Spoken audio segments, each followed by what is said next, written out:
A lo largo de la historia ha habido muchos imperios. ¿Qué haría yo si una de estas potencias imperialistas pretendiera conquistar mi país?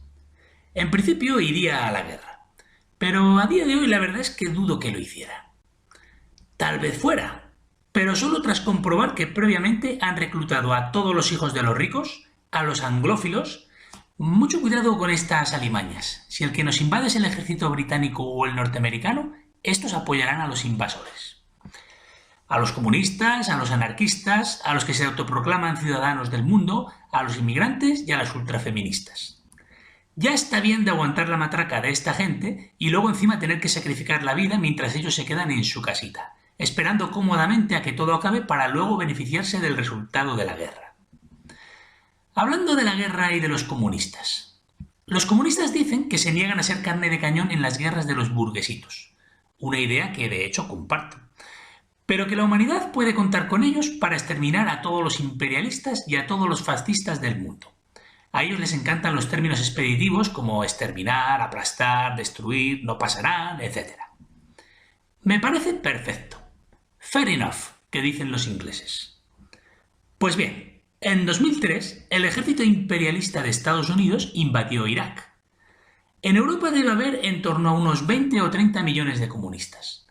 ¿Sabéis cuántos fueron a Irak para defender a la población iraquí de ese ejército imperialista y fascistoide? Ni uno.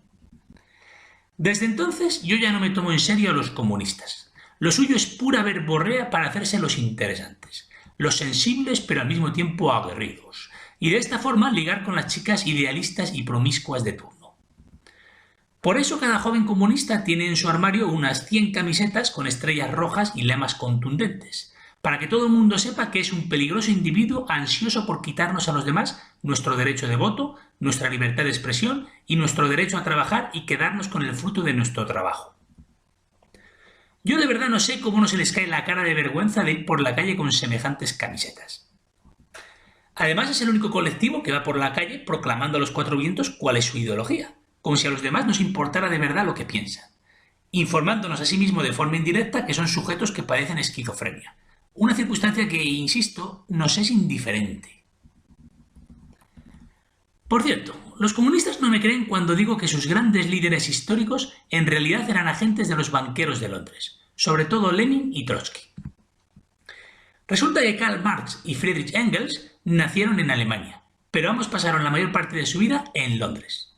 En Londres, la guarida de los banqueros sionistas. ¿Sabéis dónde estaba Lenin cuando empezó la Revolución Rusa? En Zúrich, en Suiza, el país del secreto bancario y del dinero negro. ¿Y sabéis dónde estaba Trotsky cuando empezó la Revolución Rusa? En Nueva York, la ciudad de Wall Street. Vaya, vaya, vaya con los grandes líderes comunistas. Para odiar tanto a los banqueros hay que ver lo cerca que están siempre de ellos. Estos farsantes disimulaban diciendo que querían estar cerca de ellos para conocer mejor a su enemigo. Pero yo más bien creo que los banqueros de Londres y Nueva York les protegían y les financiaban para que provocasen destructivas revoluciones comunistas y guerras civiles en los países que no controlaban. Países como Rusia, Alemania, Italia, España, Japón, etc. Países que, oh casualidad, fueron cayendo en sus garras uno tras otro en las siguientes décadas.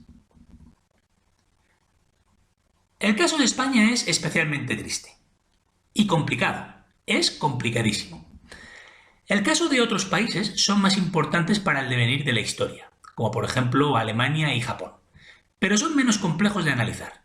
En la guerra había dos bandos claramente definidos y punto. Hasta ahora he tratado de evitar este tema para no ahondar en divisiones, pero en fin, supongo que mis oyentes tienen derecho a saber cuál es mi posicionamiento con respecto a la Guerra Civil Española.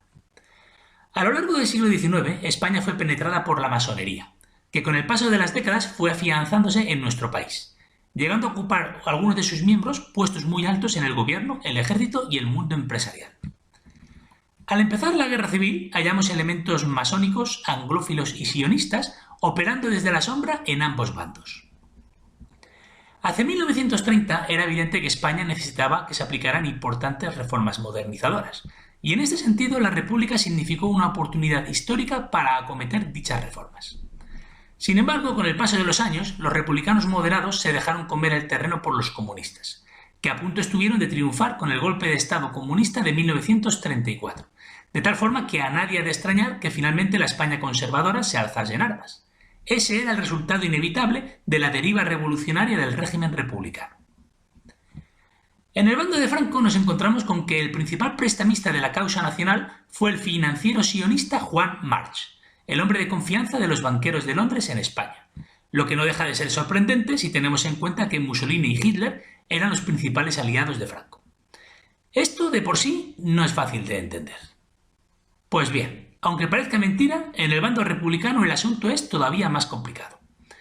Resulta que Stalin envió a España sin saberlo a un montón de asesores políticos y militares que eran trotskistas, es decir, gente que odiaba a Stalin y que en realidad trabajaban para la causa sionista de los banqueros de Londres y Nueva York. En un momento dado, Stalin empezó una purga contra ellos, y a medida que los iba identificando, los iba eliminando. El caso más sonado es el de Alexander Orlov. Este desgraciado es el que supervisó en octubre de 1936 la operación de traslado de 500 toneladas de oro, el 70% de nuestras reservas de oro, desde España hacia la Unión Soviética. Este sujeto desertó en 1938, con toda seguridad porque recibió un chivatazo de que Stalin había ordenado su ejecución. ¿A qué país creéis vosotros que huyó este comunista? Efectivamente, a Estados Unidos, a la meca del capitalismo. ¡Qué casualidad!, ¿verdad? Se fue a Estados Unidos buscando la protección de sus verdaderos jefes, los banqueros de Nueva York. Él nunca fue un funcionario público al servicio del pueblo ruso. Desde siempre fue un agente de los banqueros de Nueva York operando en Rusia. Y como él, otros muchos miles de infiltrados. Infiltrados los ha habido siempre en todos los países. Había infiltrados en la Unión Soviética hace 90 años y los hay en España hoy en día. Desde mi punto de vista, esto es lo que realmente sucedió en España en aquel periodo. Atención, porque es una tesis bastante polémica que poca gente aceptará como válida. Los alborotadores comunistas de España, siguiendo las órdenes de la Internacional Comunista, que a su vez seguían las órdenes de los banqueros de Londres, no pararon de liarla hasta que finalmente se salieron con la suya y consiguieron provocar una guerra civil en nuestro país con el objetivo de robarnos nuestro oro. La principal prueba que tenemos para hacer esta aseveración es la siguiente. La guerra comenzó en julio y en octubre el oro ya estaba en la Unión Soviética. Supongamos que el gobierno republicano temiera que Madrid cayera pronto en manos del enemigo. ¿Qué impedía al gobierno republicano trasladar y almacenar ese oro hasta el final de la guerra en Alicante, por ejemplo? Alicante cayó en manos de los nacionales el 31 de marzo de 1939. 2 años y medio después del traslado del oro. ¿Por qué permitieron que el oro saliera de España tan rápido? Eso demuestra que todo estaba planificado y que los sionistas habían propuesto apoderarse de nuestro oro desde el momento en que se proclamó la República. Y si además durante el proceso morían centenares de miles de españoles y el país acababa arrasado y arruinado por culpa de una guerra, pues mejor que mejor. Pensad que esta gente nos odia y nos la tenía jurada desde hace mucho. Concretamente desde lo de 1492. En principio daba igual si este oro acababa en Londres o en Moscú, pues en teoría ambas plazas estaban controladas por los sionistas. No olvidéis que Alexander Orlov era sionista, como no podía ser de otra forma. El problema es que al final resultó que Stalin les traicionó y se convirtió en su enemigo, por lo que finalmente el oro no acabó en manos de los sionistas internacionales, sino que acabó en manos de los rusos.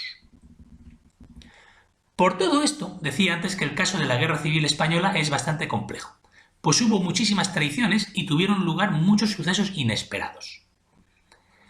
Sea como fuere, en definitiva mi tesis es que nuestra guerra civil fue promovida por los sionistas para robarnos nuestro oro, y que nosotros, en nuestra sempiterna estupidez, caímos de lleno en su trampa, y de esto tienen la culpa los dirigentes de ambos bandos, aunque el gobierno republicano tiene una mayor responsabilidad. En primer lugar, por no haber sido capaz de controlar los desmanes de los agentes comunistas. Y en segundo lugar, por haber entregado el oro de todos los españoles a una potencia extranjera. Los defensores radicales de la República se pueden inventar todas las excusas que se les pase por la cabeza. Esta traición no tiene disculpa alguna, y nadie en su sano juicio puede defender a la Segunda República. El régimen de Franco también es condenable, pues ningún gobernante puede abolir el derecho de los ciudadanos a votar. es decir, a expresar su voluntad política y participar de esta forma en la gobernanza de su país. Y menos aún su inalienable derecho a expresarse libremente, y encima hacerlo durante varias décadas. Se entiende, eso sí, que esta es la consecuencia natural de las guerras civiles salvajes, pues los vencedores que han arriesgado su vida y que han visto morir a sus camaradas no van a ceder el poder sin más a unos advenedizos politicuchos para que hagan de las suyas. Mensaje para los que crean que esta tesis es absurda. ¿Quién creéis que ha promovido la guerra civil siria? Vosotros sabéis perfectamente que han sido los servicios de inteligencia de Estados Unidos, Reino Unido, Israel y Arabia Saudí. Es evidente que se han aprovechado de unas tensiones internas y unos odios ancestrales que ya existían desde hace mucho. Pero si ellos no hubieran entregado armas modernas a los rebeldes, el conflicto jamás hubiera empezado.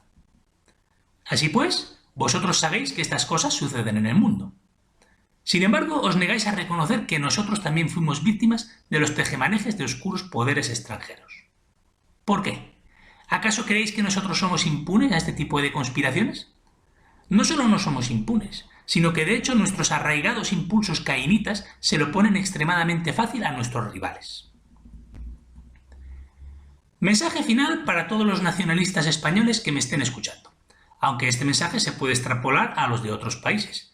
Pues todos los nacionalistas del mundo estamos hermanados en la gran batalla contra los globalistas satánicos. Si dentro de poco empezara una guerra civil en España, algo que a día de hoy ni se me pasa por la cabeza, o España se viera involucrada en un conflicto internacional, esto ya no es tan inverosímil si tenemos en cuenta que somos miembros de la OTAN, esa siniestra organización globalista sionista que está intentando provocar un conflicto con Rusia. Vuestra misión es eludir todos los peligros y sobrevivir. Vuestra vida es tan valiosa que vuestro deber es sobrevivir. Nada de alistarse voluntarios los primeros, que os conozco. Debéis ir los últimos, o mejor aún, no vayáis. Sois imprescindibles para la posguerra. Sois los únicos capacitados para velar por los intereses de España y llevar a cabo una reconstrucción del país que de verdad beneficie a los españoles.